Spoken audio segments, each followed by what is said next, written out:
Hello दोस्तों, आपका बहुत बहुत स्वागत है। स्टार्टिंग करते हैं।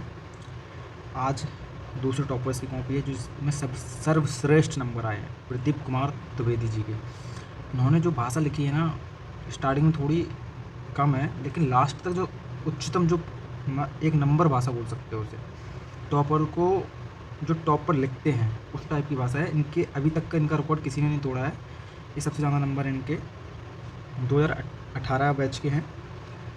तो स्टार्टिंग करते हैं प्रदीप सर की कॉपी। जैसे मैंने कन्नौजी भाषा के बारे में बता दिया था, ये पश्चिमी हिंदी की उपभाषा वर्ग की बोली है जो कन्नौज के आसपास के क्षेत्र में पाई जाती है। ठीक है, कन्नौज के बारे में हो गया था। और प्रारंभिक खड़ी बोली और खुसरो की कविता, इसके बारे में आपको मैंने बहुत अच्छे से डिटेल से बताया हुआ था, तो ये भी हो गया था। सनलाइट आपको देख लें, ठीक है। हाँ ठीक, ये भी हो गया है। आपको सही दिख रहा है ना? आपको अच्छा दिखना चाहिए बस।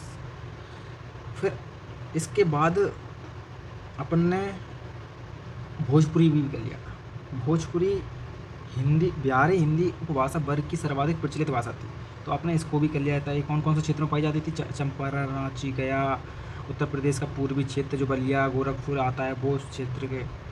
तो अपने और ये विदेशों में भी फेमस है, जैसे फिजी, मॉरिशस, यूएसए, इन देशों में भी ये प्रचलित है। तो अपन ने इसके बारे में व्याकरण सहित बहुत डिटेल से बात करी थी।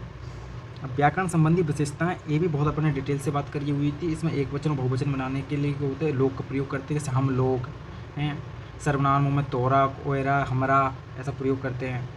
तो अपन ने इसकी भी बहुत अच्छे से डिटेल से बात करी हुई थी। हिंदी भाषा का क्षेत्र बताया हुआ था, उसमें सर ने जो मैप भी बताया था आपको, मैंने मैप के द्वारा भी बता सकते हो। 3 भाग करके, प्रथम भाग में वह क्षेत्र आते हैं जिसमें भाषा को बोला जाता है, समझा जाता है, लिखा भी जाता है, और वहाँ के लोग अच्छे से उनकी मूल भाषा बोलते हैं या प्राथमिक भाषा होती है। तो अपन को प्रथम वर्ग में बोला था हिंदी क्षेत्र में, ठीक है। और वो उसमें 10 राज्य आते हैं। 10 राज्य कौन कौन से थे? मध्य प्रदेश, उत्तर प्रदेश, राजस्थान, हरियाणा, उत्तराखंड, हिमाचल प्रदेश, बिहार, झारखंड, छत्तीसगढ़ और दिल्ली। ये मध्य प्रदेश ये राज्य आते हैं जो हिंदी भाषा ही बोलते हैं इनको। इन्हें उत्तर क्षेत्र बोलते हैं। उत्तर भारत बोलना ज़्यादा अच्छा नहीं रहेगा, उत्तर क्षेत्र बोलोगे तो ज़्यादा बेस्ट रहेगा। भारत एक ही है पूरा कंप्लीट। और द्वितीय क्षेत्र या दूसरा वर्ग उस भाषा को बोलते हैं जिसमें आर्य भाषा के आसपास के क्षेत्र बोलते हैं, जैसे जो 10 राज्यों के आसपास के क्षेत्रों को बोलते हैं द्वितीय क्षेत्र, जहाँ भाषा बोली भी जाती है, समझी भी जाती है। जैसे महाराष्ट्र हुआ वहाँ मराठी बोलते हैं, गुजरात हुआ गुजराती बोलते हैं, पंजाब हुआ पंजाबी बोलते हैं। ऐसे असम में हुआ असमिया बोलते हैं, उड़िया होता है उड़ीसा है उड़िया बोलते हैं, वहाँ असम में असमिया बोलते हैं। तो ऐसे वाले जो क्षेत्र हैं वहाँ हिंदी को समझा भी जाता है, वहाँ पढ़ाया भी जाता है, शोध भी किया जाता है। तो ऐसे क्षेत्रों को अपन बोलते हैं द्वितीय क्षेत्र में। और द्वितीयक और तृतीयक क्षेत्र वे क्षेत्र होते हैं जिनमें हिंदी भाषा संपर्क भाषा के रूप में होती है। संपर्क भाषा का मतलब होता है संपर्क भाषा का मतलब होता है कि जैसे वहाँ पर अभी ऐसे इंग्लिश है, यहाँ पर कोई अपन को इंग्लिश सब्जेक्ट पढ़ाया जाता है, संस्कृत सब्जेक्ट पढ़ाया जाता है कक्षा 5 में। ऐसे सब 5-6 सब्जेक्ट होते हैं। तो 6 सब्जेक्ट हो गए में एक लैंग्वेज का भी सब्जेक्ट होता है। तो वहाँ पर जितने पूरे भारत में एक हिंदी भाषा का लैंग्वेज सब्जेक्ट है। दक्षिण भारत में वहाँ पर शोध भी चल रहा है, काम भी कर रहे हैं, उस विभाग भी हैं कई। तो जो वहाँ पर काम कर रहे हैं उन्हें तृतीय क्षेत्र में जाते हैं, वहाँ पर उनकी भाषा तेलुगु होती है। जो 7 सिस्टर राज्य चले जाओ वो राज्य, और साउथ के 5 राज्य हैं तेलुगु, कर्नाटक, केरल, आंध्रा, तेलंगाना, ऐसे राज्य जो अपने वो यहाँ के हिंदी भाषा में थोड़ा कम परिपक्व हैं। तो ऐसे क्षेत्रों के लिए हो गया तृतीय क्षेत्र में। अब लास्ट में अपन को हमने ये भी बताया था कि आपको विश्व के लगभग 121 देशों में विश्वविद्यालय में हिंदी भाषा का पठन किया जा रहा है। आज वर्तमान में 1 अरब से ऊपर जनसंख्या पहुँच गई। एक कंक्लूजन उन्होंने डालना था, ये मैंने आपको अच्छे से बताया हुआ था, ठीक है। जैसे हिंदी भाषा क्षेत्रों में मिसी, मॉरिशस, टोगो, यूएसए, अमेरिका, रूस, Japan, Nepal, Sikkim, Myanmar, Thailand, ये आदि क्षेत्रों में अपनी हिंदी भाषा क्षेत्र काम का शोध चल रहा हुआ है, और यहाँ पर विश्वविद्यालय भी है।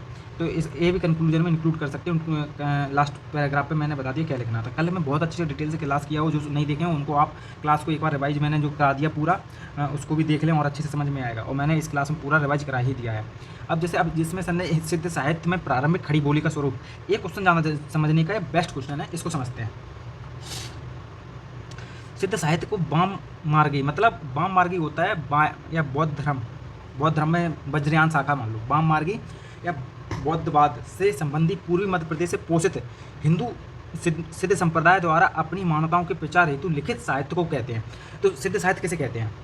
आपको इंट्रोडक्शन में मैं बता रहा हूँ, उसको डाल सकते हो, बहुत अच्छे नंबर मिलेंगे।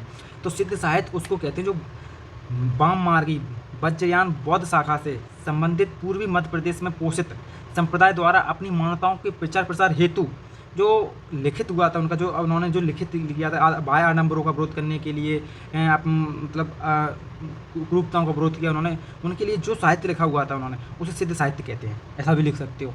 अब सिद्ध साहित्य का समय कब तक माना जाता है? तो सिद्ध साहित्य का 9वीं से लेकर 11वीं शताब्दी के समय माना जाता है, ठीक है। तो इनकी रचनाओं में मुख्यतः अर्धमागधी, इसको जरूर डालना है, अर्धमागधी अपभ्रंश में रचित है, परंतु संस्कृत से हिंदी तक यात्रा। पंखा की आवाज़ आ रही है, सॉरी, अब पंखा की आवाज़ नहीं आएगी, थोड़ा मैं भूल गया था तो उसके लिए सॉरी, अब आपको डिस्टर्ब नहीं होगा। तो इसमें लिखा हुआ कि अर्धमागधी अपभ्रंश में रचित, परंतु संस्कृत से हिंदी तक की यात्रा में अपभ्रंश एक महत्वपूर्ण पड़ाव रहा है। अर्धमागधी में सब अर्धमागधी अपभ्रंश से रचित हुआ था ये सिद्ध साहित्य, उसमें अपभ्रंश महत्वपूर्ण हुआ है। अपभ्रंश मतलब होता है भ्रष्ट भाषा।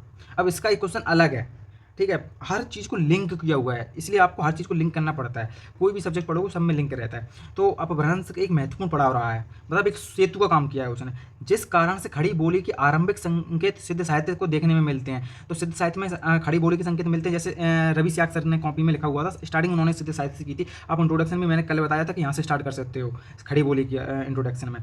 तो उसमें पंडित सौल सत्य बख्याण देवई बुद्ध बसंतणा जावड़ा, इसमें देखो पंडित हुआ, बसल पंडित शब्द हुआ, ये शुद्ध खड़ी बोली से लिया गया हुआ है तो ऐसे बसंत हुआ, तो इन शब्दों को खड़ी बोली से डायरेक्ट लिया गया हुआ है, जो कि तो रख दिए गए हैं।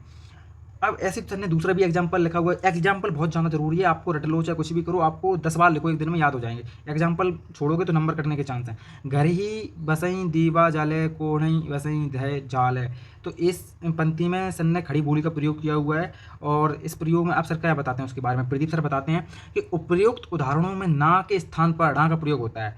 देखो जैसे कौन है, शब्द कौन को लिखोगे ना, कौन, तो मामा कौन हूँ मतलब कौन वाला, वो कौन में अपन ना लगता है पीछे कौन, तो वहाँ के लोग क्या बोलेंगे खड़ी बोली, और जो अपन ने सिद्ध साहित्य की भाषा में कौन, कौन, जाड़, काण, मतलब अणा का प्रयोग करेंगे, तो यहाँ का प्रयोग होता है। और ऐसे ही फिर उसके बाद उसमें इकारांत उकारांत की प्रवृत्ति बहुत ज़्यादा दिख पाई जाती है। सेकंड पॉइंट ये लिखना है आपको हैं। और उसके बाद आपको लिखना है सिद्ध साहित्य भक्ति काल से संत हेतु प्रेरणा स्रोत माना जाता है। सिद्ध साहित्य जो भक्ति काल के संत साहित्य से प्रेरणा स्रोत माना जाता है, जो कि खड़ी बोली के विकास का उच्चतम स्थान प्राप्त करता है। एक कंक्लूजन में डाल के यहाँ खत्म कर देना है। इन्होंने थोड़ा कम लिखा हुआ है, लेकिन आप रवि सियाग सर की कॉपी में बहुत अच्छे से लिखा हुआ है। टॉपर्स कॉपी को आप चेक करें, उनसे ज़्यादा अच्छा पता पड़ता है कि हमको क्या पॉइंट डालना जरूरी है। अब नेक्स्ट क्वेश्चन है अपना, मध्यकाल में प्रयुक्त साहित्यिक ब्रज भाषा। अब ब्रज भाषा में निहित गंभीर कलात्मक कारणों का अन्वेषण कीजिए। पूरा क्वेश्चन किसके ऊपर लिखना है अपन को, कलात्मक, ब्रज भाषा के कलात्मक कारणों के ऊपर में अन्वेषण करना है, पूरा उसके ऊपर क्वेश्चन लिखना हुआ है। तो स्टार्टिंग कैसे करते हैं अपन, स्टार्टिंग करते हैं ब्रज भाषा मध्यकाल की काव्य भाषाओं में से सर्वोत्कृष्ट रूप में उभरी तथा एकमात्र काव्य भाषा के रूप में स्थापित होकर अखिल भारतीय उठी है ये भाषा। इंट्रोडक्शन बहुत अच्छा लिखा है प्रदीप सर ने। अब आगे सर ने क्या लिखा है कि मध्यकाल के दो प्रमुख काव्य आंदोलन भक्ति काल और रीति काल में ब्रज भाषा में दो रचनाएं हुई, जो श्रृंगारता कलात्मकता प्रवाह तथा गति से परिपूर्ण। इसके प्रमुख कारण निम्नांकित है मतलब निम्नलिखित है या निम्नांकित लिख सकते हो। भौगोलिक कारण क्या है, जो भौगोलिक कारण में मैं अपने हिसाब से पहले बता रहा हूँ समझाने के लिए, उसको समझो, उसको भी लिख सकते हो आप, बहुत अच्छे नंबर मिलेंगे। तो भौगोलिक कारण में लिखना है कि जो ब्रज भाषा का विकास उस समय हुआ था जब मध्यकाल में जो युद्ध का समय नहीं हुआ था, उसमें युद्ध समय खत्म हो चुका था, युद्ध का समय समाप्त हो गया था, जिस वजह से जो कवि लोग हैं, जो कवि द्वार कवि हैं, वो लोग वीरता की कविताओं की जगह श्रृंगार कविताओं एवं कलात्मक कविताओं की ओर प्रस्थान कर चुके थे। और उन कविताओं को लिखना, जैसे उसका नाम लिख सकते हो कवि बिहारी के सब, इनके नाम एग्जाम्पल में लिख सकते हो। और एक एग्जाम्पल मैं बता रहा हूँ, एक एग्जाम्पल भी डाल सकते हो। देखो यहाँ पर कहीं लिखा होगा सर ने, वो है हाँ, कहत नटत खीजत खीजत मिलई खीजत, जो बिहारी का है, ये बिहारी का दोहा है, इसको लिखना है। इस प्रकार आपको डाल सकते हो भौगोलिक में, ठीक है। तो सर ने क्या लिखा है उसके बारे में समझते हैं। ब्रज भाषा की उत्पत्ति उस क्षेत्र ब्रज भाषा आगरा मथुरा वृंदावन और उसके आसपास के क्षेत्रों से माना जाता है, जो यमुना किनारे होने के कारण कभी आर्थिक वंचन से प्रभावित नहीं रहा है। यमुना नदी के किनारे जो उपजाऊ मैदान रहे हैं, उस वजह से वहाँ पर कभी आर्थिक समृद्धि हमेशा बनी रही, कहने का मतलब ये होने के कारण यहाँ प्रवृत्ति जीवन के आनंद की ओर तत्पर हुई है, और जिससे कि कलात्मक प्रणयन हुआ। और पुनः उस क्षेत्र में कृष्ण के मिथ्यक मतलब होता है कि कविताएं होती, मिथ्यक मतलब एक झूठी कविताएं लिख लो, मिथ्यक मतलब होता है, मिथ्यक मतलब जिसका कोई जान नहीं पाया होगा अच्छे से, ठीक है। कृष्ण के मिथ्यक से जुड़ा होने के कारण कलात्मक से सहज रूप से जुड़ा हुआ है, क्योंकि कृष्ण के जीवन जीने की कला और कला ही अलग रूप में थी। तो कृष्ण का जीवन क्या था, संघर्ष रूपी तो जीवन नहीं था, वो मंदिर के अंदर रहते थे, मध्यकाल में क्या हुआ कि कृष्ण के अंदर मंदिरों में रहते थे, जिस वजह से उनको संघर्ष नहीं करना पड़ा, उन्होंने कला के रूप में अपना जीवन पूरा व्यतीत किया हुआ है। तो इस भौगोलिक में डालना है। दूसरा पॉइंट क्या है, दूसरे पॉइंट में राजनीतिक कारण। राजनीतिक कारण में आपको लिखना है कि स्थिर केंद्रीय शासन व्यवस्था का कारण रीतिकालीन दरबारियों में कला और तथा आनंद की खोज की जाने लगी। बिहारी का काव्य, देखो आगे ना, बिहारी का काव्य हो या फिर केशव की राजनीति का श्रेय कलात्मक का प्रमुख कारण है। अब आप डाल सकते हो। देखो रीति काल में क्या होता है कि राजनीति कारण में होता है कि देखो उस समय शासन केंद्रीय शासन हो गया था, तो अब वो ना अपने आप पर ध्यान देने लग गए थे, तो कलात्मक चीज़ों का प्रयोग हो गया। तो दरबारियों कवियों को बस इसी पे जोर देना था कि मस्त कविताओं को, आनंदित कविताओं को लिखना है आपको और आनंद उत्साह फैलाना है। इससे उनको और उत्साह मिला है कलात्मक कविता लिखने के लिए। सेकंड है, उसमें सन ने लिखा हुआ है कि सूर के हाथों में, इसी में जोड़ सकते हो आप, सूर के हाथों में पढ़कर भी ब्रजभाषा काव्यात्मक विकास हुआ, परंतु सूर अंधा भी लिख सकते हो, अंध्यत्व भी लिखते हैं। अंधा होने के कारण अपने पदों का विषयगत विस्तार करने में अक्षम रहे, जिसके कारण कविता में जो उन्होंने अलंकारित किया हुआ है। वात्सल एवं अन्य भागवत जैसे प्रमुख रहा है। देखो मैं सिंपल भाषा में समझाता हूँ, उसमें क्या लिखना है आपको कि सूरदास जी अंधे थे, तो उन्होंने बिंबात्मक शैली को कम लिखा, विवाह पक्ष होता है, विवाह पक्ष, उसको कम दिया महत्व। तो उसके जगह उन्होंने वात्सल्य को ज़्यादा दिया, क्योंकि वो अंदर से सोचते थे और अपने इमेजिन पावर से करते थे, उस वजह से वात्सल्य का अधिक प्रभाव था उनके ऊपर, और भागवत वैद्य पूर्व उनका प्रमुख हो गया था। ठीक है, ये इसमें लिखना है आपको। ब्रजभाषा क्या है, चौथा पॉइंट है कि ब्रजभाषा वो वर्ग प्रधान बोली है जिसमें माँ और पा जैसी ध्वनियाँ कोमलता की अभिव्यक्ति के लिए सहज मानी जाती हैं। इस शब्द को बहुत अच्छा पॉइंट है, इसको डालना ही है आपको। ठीक है, फिर लास्ट पॉइंट इसका, या लास्ट ही पॉइंट होगा मेरे ख्याल से, हाँ लास्ट पॉइंट क्या है सर का, कि ब्रजभाषा अपने आंतरिक रूप से प्रभाव को धारण करती है, जिस कारण यह मुक्तकों के लिए विशेषीकृत हो गई है। मुक्तक काव्य रूप से कलात्मक की अभिव्यक्ति की संभावना ज़्यादा होती है, क्योंकि यहाँ विवाह योजना हेतु स्थान नहीं होता। यह अनुभव योजना का वैविध्य इसे कलात्मक बना देता है। उपरोक्त कारणों से मध्यकाल में ब्रजभाषा श्रृंगारता और वह कलात्मकता की प्रमुख भाषा बनी, जिसका एक उदाहरण आप देख सकते हो। उसका उदाहरण मैं कंक्लूजन में सर ने डाला है, कहत नटत रीजत खीजत। ये बिहारी लाल जी का ऐसा दुआ है जिसमें आपको बिंबात्मक, मतलब एक आप जो कविता पढ़ोगे, कहत रजत रीजत मीजत मिलहीम कीजत रिजियात मेरो यौन करत है नैनी सो बात। तो आपको इस वजह से आपको देखो कैसे आपको प्रतीत हो रहा है कि एकदम इमेजिन फोटो बना, कि किस टाइप से आप मन में सोच सकते हो कैसी इमेज बन रही है। तो बिंबात्मक रूप है इसमें भी, तो इसको भी आप डाल सकते हो। तो अब आ जाइए, नेक्स्ट क्वेश्चन कंप्लीट हुआ क्वेश्चन का। खड़ी बोली की भाषिक विशेषताओं पर प्रकाश डालिए। खड़ी बोली पश्चिमी हिंदी उपभाषा वर्ग की, आपको क्या करना है, पहले खड़ी बोली के बारे में मैंने आपको इतने पॉइंट लिखे वो भी डाल सकते हो, सेम टू सेम वही है, थोड़ा इसको अलग तरीके से लिखना है बस। खड़ी बोली की भाषिक विशेषताओं पर प्रकाश डालना है इस बार। तो भाषिक विशेषताओं में दो प्रकार में बांटेंगे, व्यक्ति जो व्याकरण अलग लिखेंगे, ध्वनिगत अलग लिखेंगे, दो प्रकार में क्वेश्चन को बांटना है, ये माइंड में लिख लो आप। तो सर ने इंट्रोडक्शन कैसे लिखा है कि यह खड़ी बोली पश्चिमी हिंदी उपभाषा वर्ग की बोली है, जिसका प्रमुख क्षेत्र मुख्यतः मेरठ, दिल्ली, उत्तर प्रदेश, यूपी है, जो आसपास के क्षेत्र, मध्य प्रदेश आसपास के क्षेत्र जो यहाँ पर हिंदी बोली जाती है, इतना राज्यों को आप लिख सकते हो। और जिसके ध्वनिगत विशेषताएं निम्न हैं, ऐसा लिख के पहला पॉइंट में लिखना है। पहले 1-2 नंबर की जगह आप का कबूतर का यहाँ पर डालोगे, का खा गा गा, बहुत अच्छा जाना लगेगा, इससे इम्पैक्ट भी अच्छा पड़ता है। तो ठीक है, इसको आपको ये करना है। फिर इसके बाद आइए, अपनी पॉइंट क्या है उसको समझो। अपनी प्रकृति में यह उकारांत बोली है, ठीक है, और ना के स्थान पर ना का प्रयोग करने को मिलता है, जैसे सायना, तो वहाँ तो सायना हो जाएगा। ए और औ का प्रयोग की जगह ए और औ का प्रयोग होता है, ए जामे ओ का प्रयोग होता है। और यहाँ अल्पीकरण की प्रवृत्ति को दर्शित होती है। अल्पीकरण को तो मैंने वहाँ पर भी बताया था, यहाँ पर सेम बिल्कुल सेम क्वेश्चन है, आधे से ज़्यादा व्याकरण के पूरा सेम क्वेश्चन है। जैसे मुझको कर दिया, मैंने वहाँ पर मुझको बताया था। आदि अक्षर के लोप की प्रवृत्ति है, जैसे इकट्ठा, मतलब बड़ा शब्द को छोटा कर देते हैं, इकट्ठा।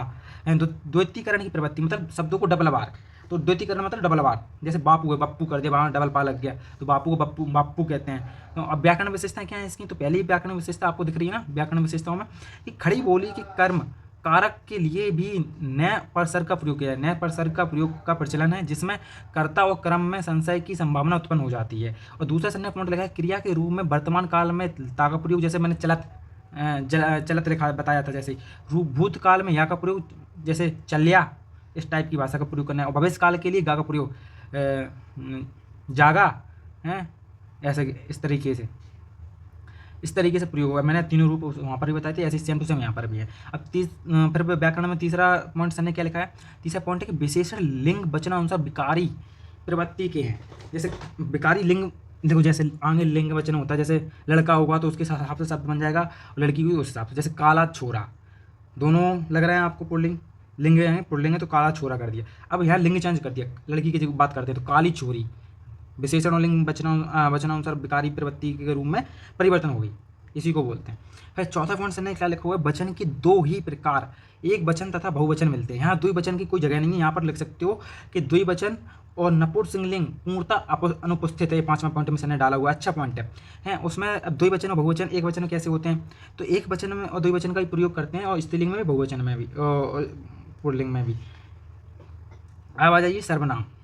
सर्वनाम में क्या है, प्रथम पुरुष, प्रथम पुरुष में क्या लिखते हैं, मैं, मेरा, वो, उसका। द्वितीय पुरुष में क्या होता है, तू, तेरा, तुझको, तैने। और अन्य पुरुष में होता है उसका, उनका, वे, तय। इन शब्दों को आप लिख लोगे, जहाँ कितना भी लिख लोगे अच्छा है, ठीक है। खड़ी बोली के बाद सर ने लास्ट पॉइंट लिखा हुआ है कि खड़ी बोली की भाषिक विशेषताएं परिमार्जित होकर आधुनिक हिंदी की पर्यवसित हुई हैं। मतलब आधुनिक हिंदी का निर्माण किया है उन्होंने। जो वर्तमान में हिंदी अपन बोलते हैं आधुनिक मॉडर्न युग में, वो हिंदी का जो खड़ी बोली से ही जन्म हुआ है। परिमार्जित मतलब बनी हुई है, ये कहना चाहते हैं। कंक्लूजन में इतना डाल दोगे बहुत अच्छा क्वेश्चन लगेगा। अब नेक्स्ट क्वेश्चन क्या है, नेक्स्ट क्वेश्चन है और लास्ट क्वेश्चन है आपका, इसके बाद क्लास फ्री है। इसमें लिखा हुआ है कि अच्छा, इस क्लास को यहीं पर स्टॉप करते हैं। आपको मैंने बता दिया है कि इस क्वेश्चन को किस प्रकार लिखना है। इस क्वेश्चनों को लिखने के लिए आपको सबसे बेस्ट तरीका है कि आप टॉपर्स कॉपी को चेक करें, अन्यथा टॉपर्स कॉपी के बाद आपको एक किसी भी कोचिंग के नोट्स ले लो, या नोट्स नहीं हो तो मेरे द्वारा संपर्क करके आप गाइडलाइन ले सकते हो। आप आंसर कॉपी चेक करके दी जाएगी, बाकायदा आपको नंबर क्या लिखना है, किस चीज़ में क्या डालना है, आपको सविस्तार तरीके से आपको समझाया जाएगा, और आपकी हर क्षण आपके लिए उपस्थित रहेंगे। धन्यवाद। ऐसा आप इस चैनल पर अपना सपोर्ट बनाए रखें बस। Thank you.